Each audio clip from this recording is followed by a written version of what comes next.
Are you sick and tired of gambling your hard-earned money on Madden and 2K packs? Well, look no further than my sponsor, MMOEXP, for the cheapest and most reliable Madden and 2K coins on the market. And of course, do not forget to use code Ferdy for 5% off. A link for their website is at the top of the description.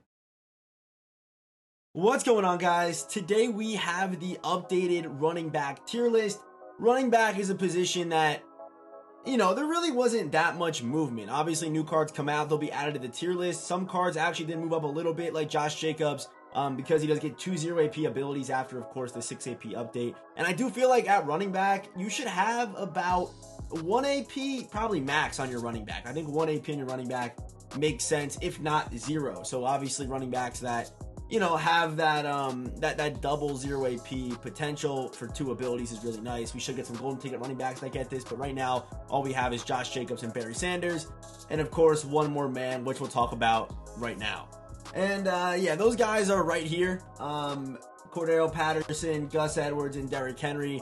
To me, it's still actually worth running these players, even if you're not running the ball, religiously. I still think it's worth it. I'm still hoping that EA will up the X Factor AP on these guys, but still, Gus Edwards gets 1 AP Freight Train with 2 0 AP abilities. Cordero Patterson does get evasive still with Phenom, which is really, whenever the ball's in his hands, he's breaking the first tackle, not just on runs. And Derrick Henry still has his build, still gets 1 AP Freight Train, and still gets 0 AP Bruiser. So to me, these AKA running backs are just too good. You're not going to be able to beat them for the whole year unless they lower the X Factors. That's why Quad Father's moved down, because his is actually 2 AP.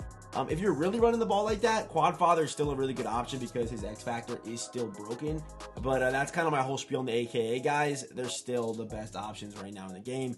I think regardless, even if you're running the ball 5 times a game, it's still worth running those guys, in my opinion. Okay, so first man up is James Conner. I'm sure I haven't seen this card online, but to me, what he's looking like is like a Leonard Fournette kind of card. 97 speed, 97 acceleration, good strength as well, 233, 6'1". I'm sure this card really does play well. I'm sure he really does. I've never used him. If you've used James Conner, let me know. I haven't used the card. Usually, in these tier list videos, I've used all of the cards I'm usually looking at, especially when it comes to running back, quarterback, or receiver. But with James Conner, I never got around to using the card. He looks really good though. And I feel like on a Cardinals team or a Steelers team, he looks good, man. For the abilities, he does get a free bruiser, which is what I'm looking for. I'm looking for a free bruiser on my running backs. Free bruiser, free evasive, free joystick, not as much, but a free evasive and free bruiser, depending on the style of back, I think has a lot of value. Also, like short in could be good too, depending if you're throwing the ball to your running back.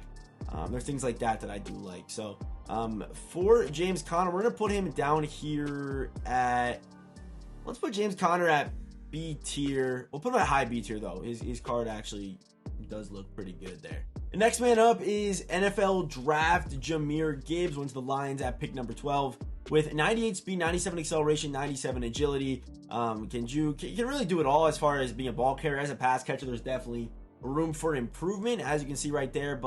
And also, his abilities. I was really hoping that he get some kind of power back ability or some kind of, evasive. That's kind of what I'm looking for when it comes to a running back as far as 0 AP abilities go.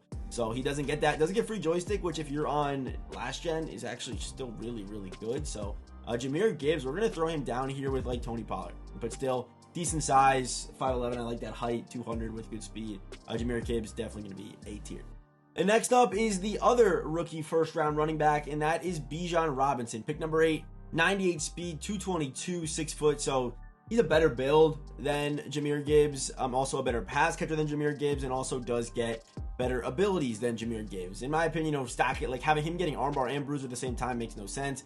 Just give him bruiser. Like, why would someone not run bruiser if it's there for you 0 AP? I don't know. I don't get it, but it's kind of a wasted ability slot. But still, bruiser 0 AP. Like I said, I do look for that. So him getting that is a big W, and will without question move Bijan Robinson up much higher to me. I'm actually gonna put him at high A tier on a Falcons team. I mean, he's really good.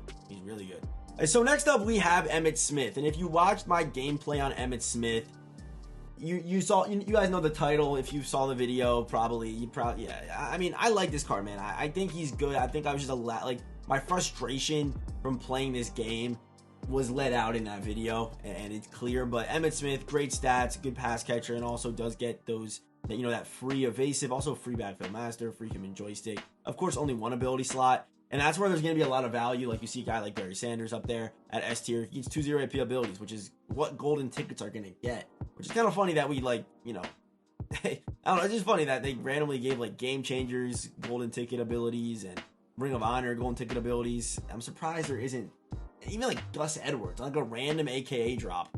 Especially Gus Edwards, he's randomly got golden ticket, better than golden ticket abilities in X Factors. It makes no sense. Next up, we have Mission Mutt Kenneth Walker.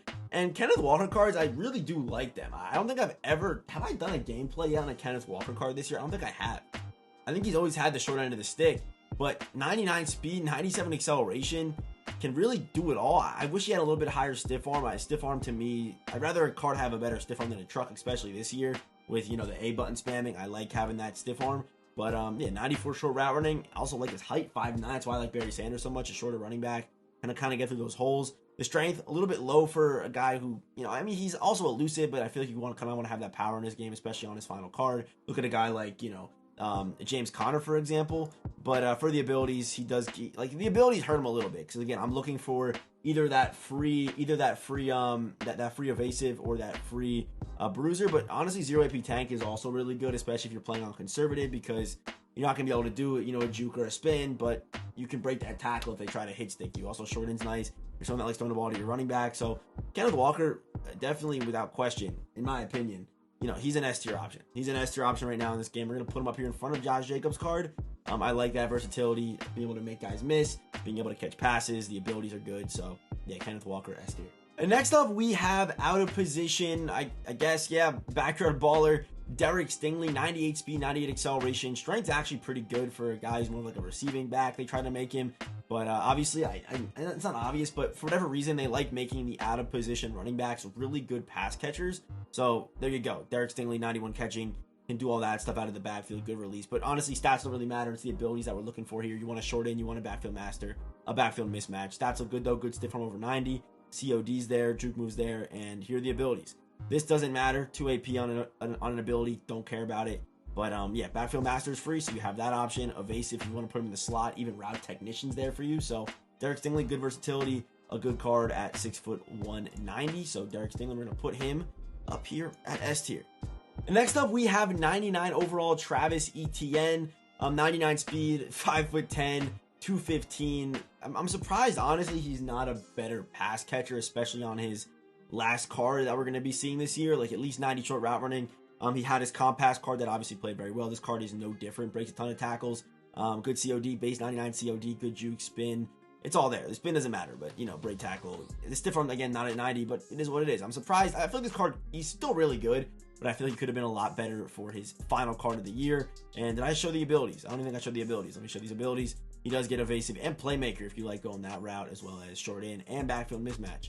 So there you go. And also, I'm sure there's a lot of value in 0 AP backfield master if you are somebody that doesn't have hot route master on your quarterback. So if you want a running back like that, hopefully one of these guys does check that box for you. Okay, so down to our final two running backs, and we have Marshall Faulk, a card that I've really liked this year using for gameplays. Obviously, I haven't really used him outside of a gameplay, so no like long-term usage with Marshall Faulk, but I really do like this card. I really did like his cards this year. They played very well. I feel like in years past, they didn't play that well, but this year, he was actually pretty good. 99 speed, 97 acceleration, the agility's there. Where's the COD? 98 COD, low stiff arm, just gonna be your elusive pass catching guy with 90 catching, good route running, good release as well. And then for the abilities, it's obviously gonna back that up too with the evasive, backfield master, joystick, playmaker, short in. And I was really hoping that with him being in, I really wish that LTD ULs had 2 player-specific ability slots, the same way Steve McNair does. For whatever reason, they just gave him 2. They just made him a golden ticket, Steve McNair. I don't know why, but he was like the only LTD that got 2 0 AP ability slots. But would have been really good if he got it 2. Would have been right up there with Barry Sanders. But stat-wise, he's really good. So with that being said, Marshall Faulk to the top of S tier. And finally, last but not least, to me, the best statistical running back, like attribute-wise in the game right now, is Walter Payton. I think he is the best. If you look at the attributes, the strengths there, he's 5'10", has a great build for being able to, split holes and, make guys miss. I love this card, plays amazing, has the running animation, can catch passes. The abilities as well, very good. Free evasive, leapfrogs there, short end for you pass catchers, and also tank as well. Being able to kind of make him an elusive back, and then also make him like a play kind of a power back. That's for you conservative runners out there. But Walter Payton to me is the best statistical attribute running back in the game right now. Obviously, we have these guys up here, and I really don't think if they don't touch the X Factor values on these cards, then no one's going to beat them this year at this position. No one's going to beat them. It's going to be these three guys at the top. And the reason why I say this, if you disagree with me down in the comment section, let me know. But no one else on here besides, Quadfather has 20 broken tackle potential in one game. It's not possible. Like with these X Factor guys, it's possible depending on how many carries and touches you give them. It's possible. It doesn't matter, if you give Walter 20 touches, the odds of him getting 20 broken tackles are very slim. With these guys, it's possible. It's possible. So that's why these guys are just ahead of them, especially Cordero Patterson, who even as like a receiver is getting this broken tackle potential. So yeah, I don't know. At this position, I don't see these guys getting dethroned unless EA does adjust that X Factor value. But on my top 5 running backs, Cordero Patterson, Gus Edwards, Derrick Henry, and then Barry Sanders and Walter Payton rounding out that top 5. So yeah, drop a comment down below. And as always, I will see you boys in the next one.